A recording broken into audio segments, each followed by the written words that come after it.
هو قادر على إعدامها، وأشهد أن لا إله إلا الله وحده لا شريك له. مرة ثانية أحبنا في الله، yenye waja wa Allah, kwa mara ya pili tukizungumzia mada yetu kuwafanyia wema wazazi wawili. Kuwafanyia wema wazazi wawili, tukimalizia jambo hili la kuwafanyia wema wazazi wawili, jambo la msingi sana, na Allah amelihimiza kulifanya kuwa ni wajibu. Yaani sio hiari yako, ni wajibu, lazima umfanyie wema wazazi wako. Tufahamu ya kwamba thamani ya mzazi bado iko pale pale tu. Wewe fikiria, mama yako amekuwa tumboni miezi 9, anapata shida, yaani anakaa kwa shida, anakula kwa shida. Leo hii mama yako anakuambia fanya kitu fulani, na wala si haramu, sio kwamba mistaki. Wallahi ukiangalia ni jambo kwamba halifai.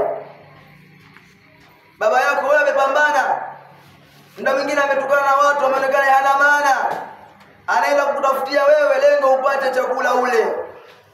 Muda mwingine anakuwa mpaka muda mwingine anapigana na watu kwa ajili yako wewe, lengo uishi maisha yaliyokuwa mazuri. Leo hii inakuwa ni chanzo, yale ule wema wake aliyokufanyia unaanza kumfanyia ubaya. Wallahi ufahamu ya kwamba pepo ya Allah tabaraka wa taala na wewe ni baina al-mashriq wal maghrib. Hata uwe shekhe vipi, hata usome kiasi gani, hata uwe kama ikiwa wewe baba yako na baba yako na mama yako hawafanyii wema, ni jambo la bure tu, ni jambo la maana. Allah akaambatanisha haki yake Allah na haki ya mzazi, bali haki ya Allah inafuatia haki ya mzazi, kumfanyia baba yako na mama yako. Kwa ndugu Waislamu, baba yako wewe, mama yako amekabuli moto usishike. Hiki ni chakula akakuelekeza yeye.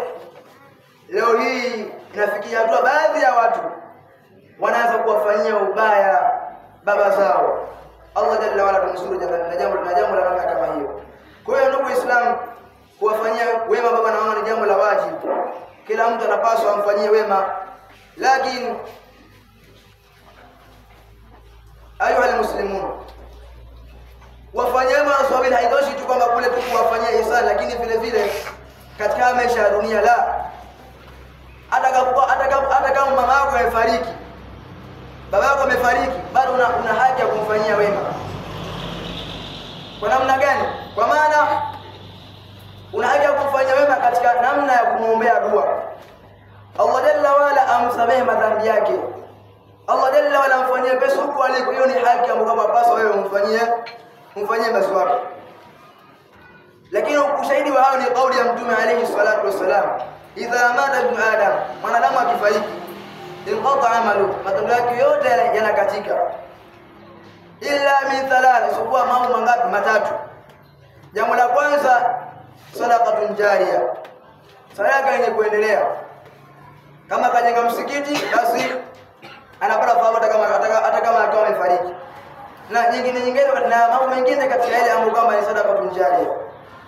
Lakini au ilmu yantafa bi, au elimu kama yeye kasoma akanufaisha watu wengine, pia kwa sadaqatun jariya. Lakini mahalu shahid au waladun salih, au mtoto mwema yad'u lahu, ambaye anamwombea dua.